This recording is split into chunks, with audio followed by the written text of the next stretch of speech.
Please allow me to welcome on stage Bruno Jochum, our founder and director of the Climate Action Accelerator. We're going to pass some time on a spotlight on the Accelerator itself and our partners, say a few words about our model, what we've been up to lately, and where we're going, and with the help of Sonja Schmid herself, the head of the Solutions and Analytics team, and then and myself on a few points. Bruno?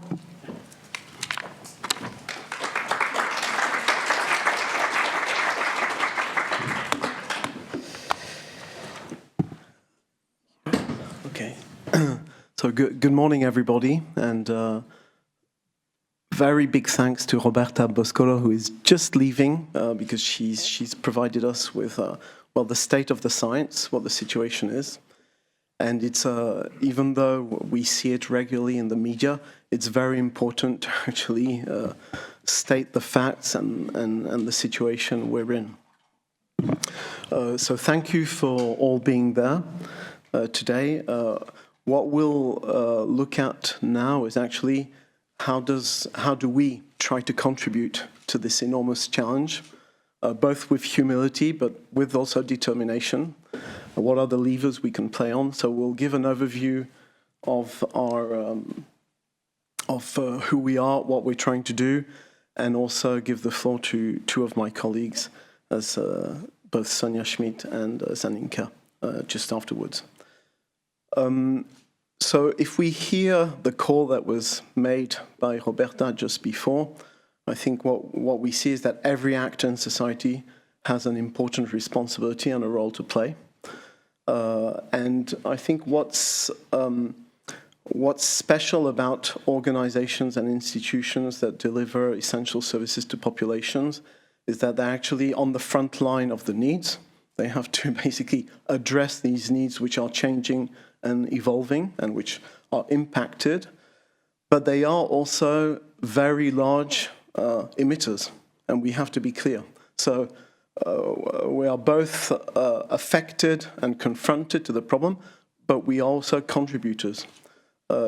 Most people here in the room know that health contributes to emissions almost 5%, which is more than the civil aviation worldwide.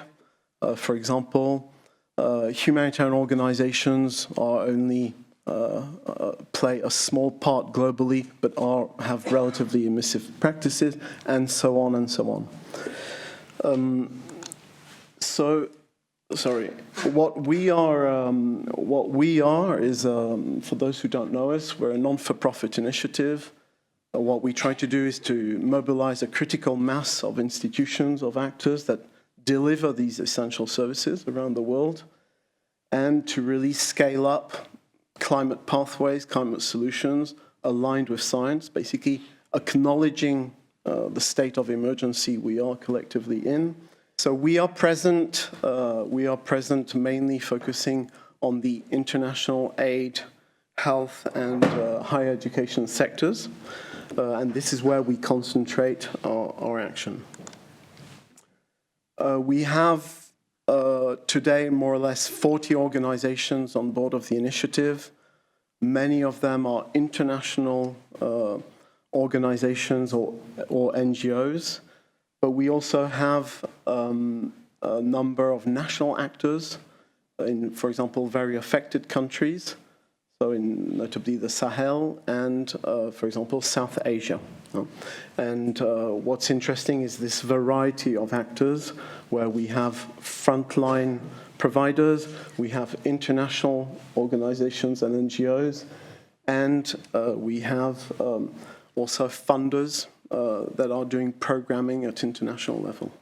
Our acceleration model is focused on three main pillars, and that's the way we want to contribute. So it's basically a laboratory approach, which is around designing, testing pathways, and having pilot projects in countries with our partners. So this is about basically operationalizing and learning from how to operationalize. This is where we concentrate. It's also multiplying through capacity building, notably of a greater number of organizations, also through a solutions hub. and it's about sectoral amplification. So through policy engagement, through work with systemic actors, trying to see if we can create a facilitating environment. So our approach to basically change is that by basically engaging organizations delivering essential services to populations, we can remove barriers to action, and we can scale up exponentially the number of organizations in capacity. And because these are high social trust sectors, we can contribute to a domino effect. And this is very much what we're trying to achieve through our action. Among our activities, I would like to also emphasize what we do in terms of policy engagement. So beyond dissemination of tools and experiences, we also basically work with funders on climate smart programming, and we basically join strategic collaboration platforms like the Future of Hospitals or sustainable supply, greening supply chains at the humanitarian sector. So I'll give the floor now to Sonja, who will continue and develop the tools we're deploying.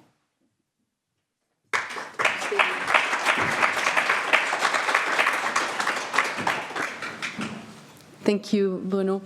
I just want to present briefly some of our work we're doing on capitalizing on our experience with partners, and also on highlight some of the opportunities and challenges on 3 key areas we're working on.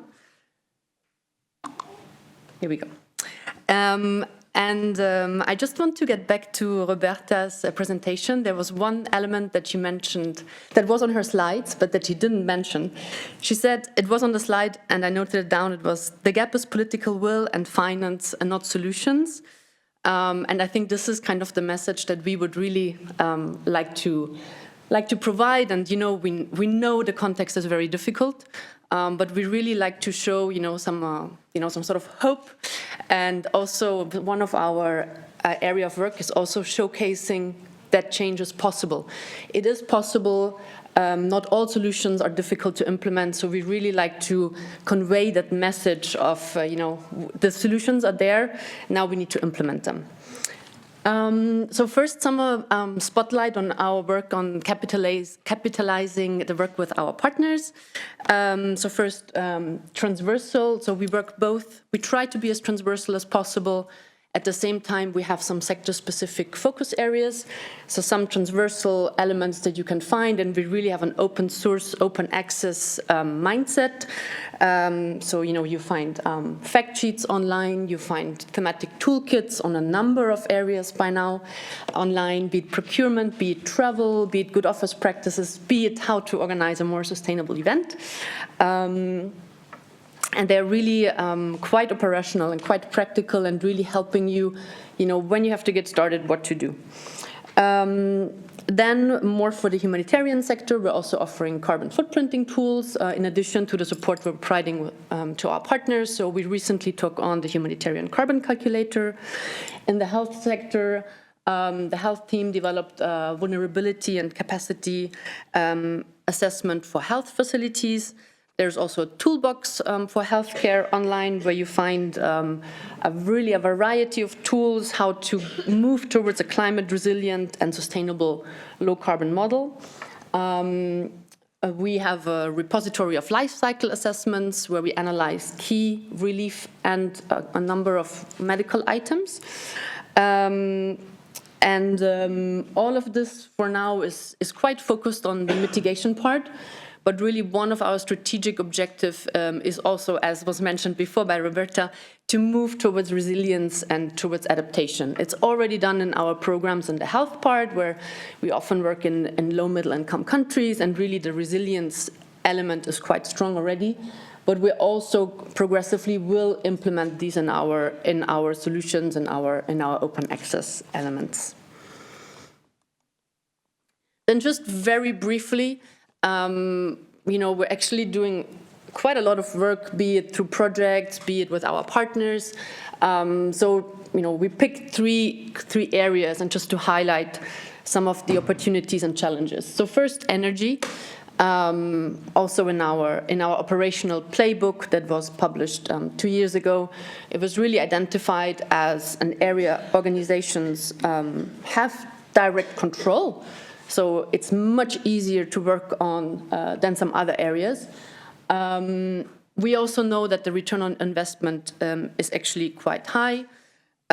We know it also strengthens the resilience part, because as we see currently, much more resilient to price shocks when we have renewable energy. And here it's really about how to change standard operating procedures. How can we make renewable energy sort of the norm and really build it into projects from the start? I just would like to give you one example that I think we're not communicating enough on. It's about our project that we have together with Alima and Alert Santé in Chad. It's a hospital, an Nguri district hospital, where we're implementing a crash model, so a climate resilient and environmental sustainable hospital. And this hospital is soon going to be run on 80% renewable energy. So I think this is really impressive. It's, if you look it up, it's in the middle of the desert. It's in Chad. It's very poor, and they managed to run on 80% renewable energy. They also painted the roofs white, cutting average indoor temperatures by 3 degrees. So also reducing energy use, and I think it's really a great example what is already possible today. Then the next, procurement and supply. It's really, considered a difficult nut to crack. Just a few words, because there will going to be a lightning talk in the afternoon where I provide some more examples. But we always like to convey a message which is, it's really concentrated in a few top items. Start working on those 15 to 20 items that make often 80% of the emissions. And then really these key levers, do you actually need this product? Can you provide the same service this product gives to you differently? Can you change ways of working, moving to reusable, changing the product completely? And secondly, can you use an alternative product that has a lower climate impact? And then really moving to, again, low carbon energy. We did a life cycle assessment of key relief items and medical items. And really, when we look at the cradle to gate impact, only moving to renewable or low carbon energy in the production of an item cuts emissions by 20 to 45%. You don't have to change your specifications. You don't have to have lengthy discussions with the operational team. It's really only the energy used in the production. And usually it shouldn't come with a higher cost. And then also by combining different levers, we found emissions reductions of up to 70%. Again, cradle to gate are possible. So there is potential, and I'm not saying it's easy to implement, but the solutions are there, and there is potential to make progress. Then one last point I just quickly want to mention, because it's really also a high share of the footprint of organizations that provide essential services to populations. It's travel. It's a difficult area to act on. It's tied to how the organizations operate, who they work with, where they go, and it's really tied to the operational model. So we really highlight also in the work with our partners that quick wins do exist also with travel, moving towards direct flights, replacing short-haul flights with train travel and really making it mandatory, only using economy class. And then I think, the first step is really awareness raising, putting in place a travel policy, updating the booking procedures. And then when we get more towards the difficult part, can we move towards quota or carbon budgets per unit?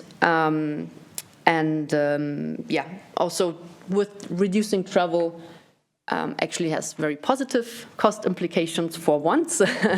So, we should use this lever to be able to finance other areas that are eventually costly. And then just two examples I want to quickly highlight. So MSF International worked on their international travel guidelines. They also developed a carbon travel app to find the best location when there's international meetings, to really be also strategic about the meeting location. So just a short highlight, and you find more examples on our Solutions Hub. And again, really, how can we? There are some quick solutions possible. It's always mostly the case in whichever area. But then if you want to go further, we really need to rethink, how does our organization actually function? And with that, I hand over to Zaninka.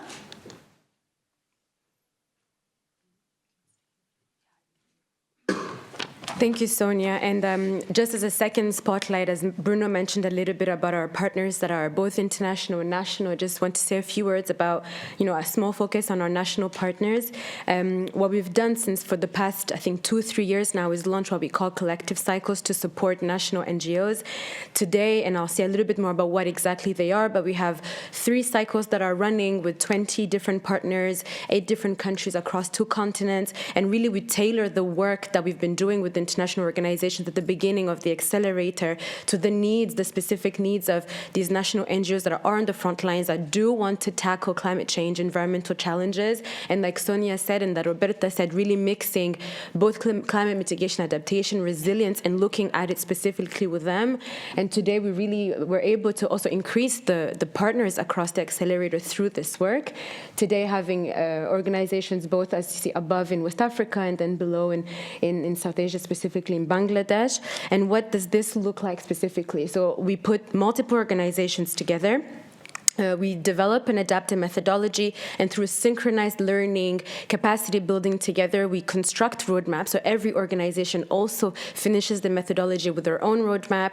We do measurements, simplified carbon footprints, waste monitoring to understand, because that's what interests them a lot as well, is what is the waste production that we're responsible for, especially when they see it in their communities. And we work a lot with them to accelerate projects that they already have in place.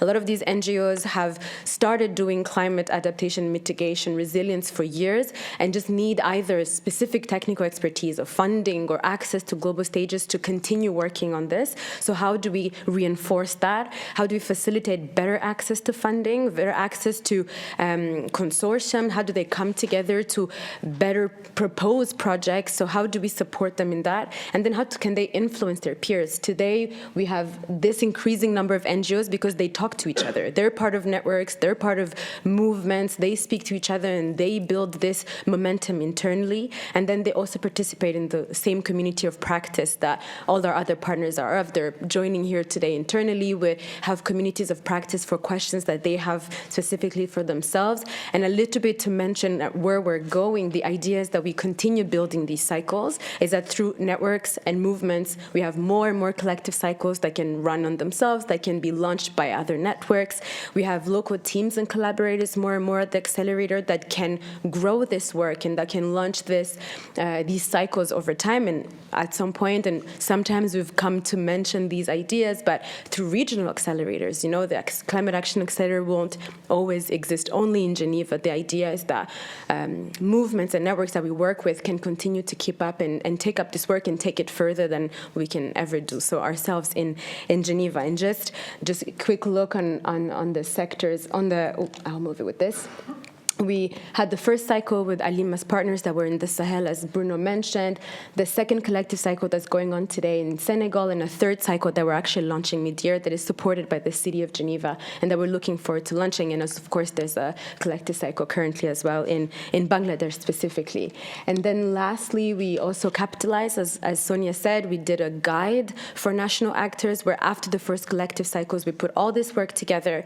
We showed, what are these NGOs doing? What solutions interest them? What challenges are they facing? What is something that we can put together to share with all NGOs, especially in a specific region? Of course, this was targeted a lot towards national and local NGOs in West Africa. So that is the work that we also continue to do, is how can we capitalize on it?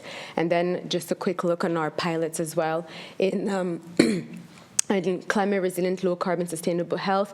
Today we have about 4 that are running full on today, and 2 that are being launched as well in different places in Africa. And just a look at kind of how the Accelerator is growing regionally. Yeah, Bruno, if you want to come in and just do the policy part and lessons, and then Sonja, maybe you can join for questions after. Yeah. Great.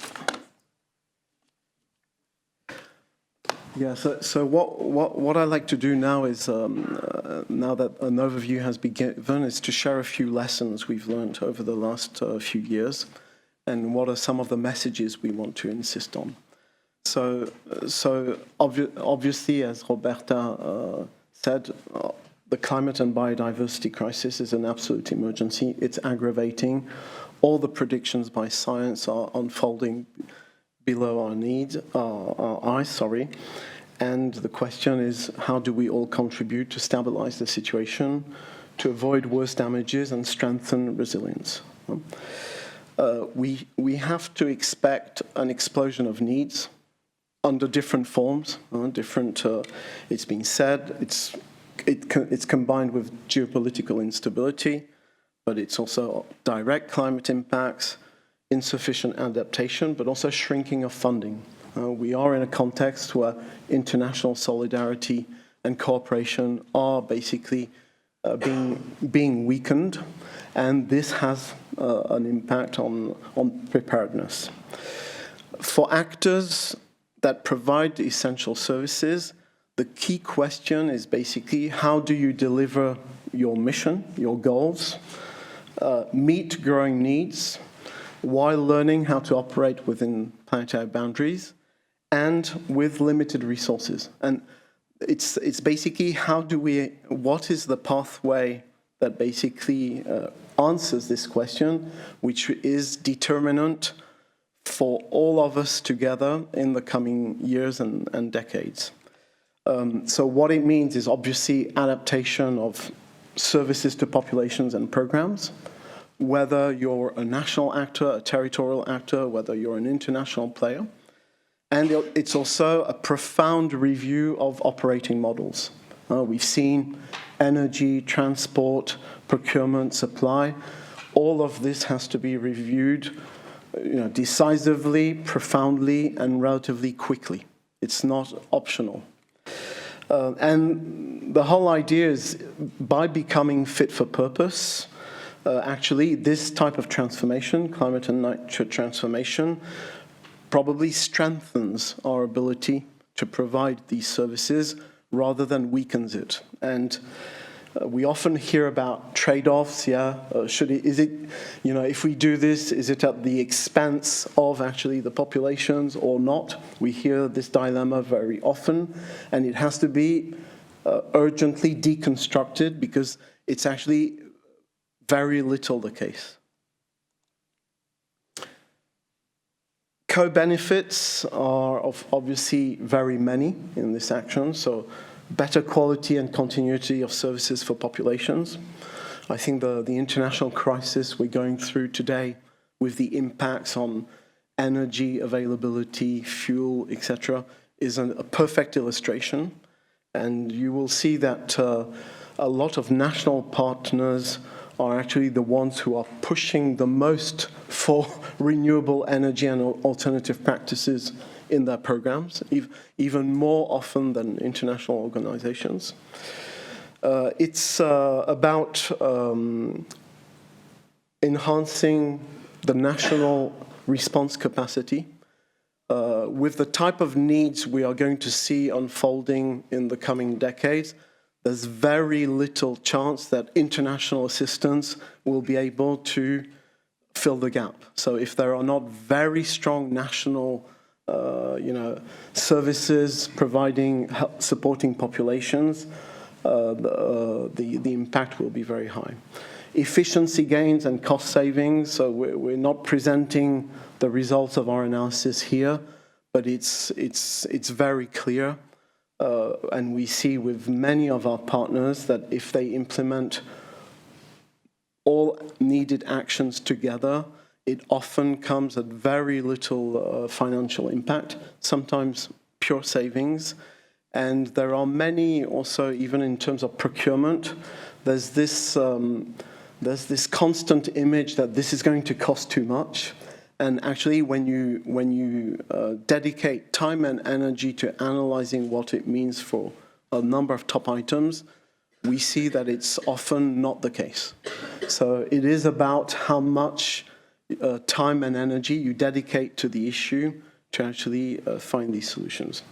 Operational resilience, we've talked about it, self-sufficiency, but also organizational resilience, because basically if organizations don't switch to alternative practices that depend less on fossil fuels, actually the costs of operating will increase a lot in the coming years, and they will lose margins of maneuver in delivering their services. Now,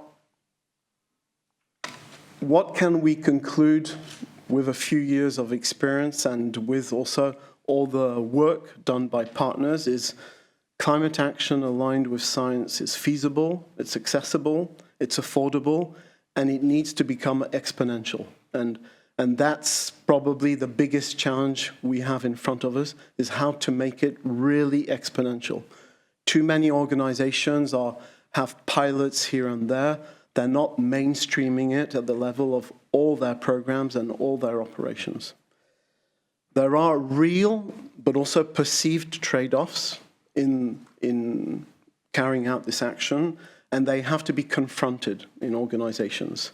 Because too often there's the perception that, if we change these practices, well, we won't be able to deliver what we do. And often when you actually go into the details, you deconstruct it, you see it's actually not the case, that you can review operating models while delivering necessary services to populations. And for sure, business as usual is clearly off the mark in the face of such challenge. Commitment, strategic continuity, leadership, and especially the bandwidth that leadership has to dedicate to this issue are absolutely critical. We've talked about the context, the risk of, the climate backlash and the risk of these commitments being sidelined in today's situation. I would say, this strategic continuity is absolutely critical. It's not because we'll be looking the other way for 2-3 years that it won't come back more forcefully just afterwards. And the role of leadership in not taking this as a technical issue, but as a strategic issue for their organization and dedicating the time to it is what often makes the difference in an organization. We are convinced that climate-smart actors will be more able to fulfill their role and their social mission towards populations. All the work we're doing with partners actually show that there are few dilemmas when it comes to the practical actions, and we also believe that you can have collaborative investments that benefit to communities of organizations which have very high added value and which can tip the balance towards faster action. And we strongly believe this is where we need to work together, and it is one of the objectives of the day to be able to put this on the table. So I'll finish here. What do we believe we think we need to step up? Well, we need probably more structured both dialogue and cooperation about action-oriented climate operationalization. There's a lot happening, obviously, on science. There's a lot happening on policy. There's a lot happening on finance, etc. There's very little happening in terms of operationalizing climate action, notably in services to populations. And here there's a space that needs to be taken and that needs to become alive to make progress. Effective tools, so tools, there can be tools that are being developed that basically save energy and money for organizations, save time, energy, and money. Whereas if each organization is left alone to tackle these issues, well, it's going to cost more and be more difficult. And finally, we think it's important today to put in place, well, accelerator programs for organizations, for institutions. The same goes for businesses, but this is not where we focus on, to actually transfer knowledge, tools, empower them to actually act on accelerating climate action in their activities. And I'll stop there. We'll have 3 really interesting presentations by our partners after the break. We're really proud to have them here. One is the French Rescue at Sea organization, who will talk about how they integrate this challenge in their activities and operations.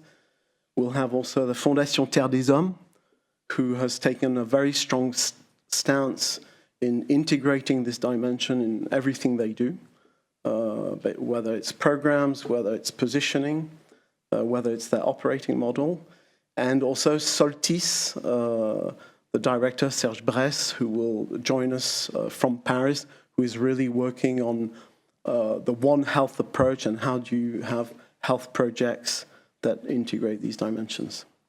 So thank you very much, and I'll give the floor back to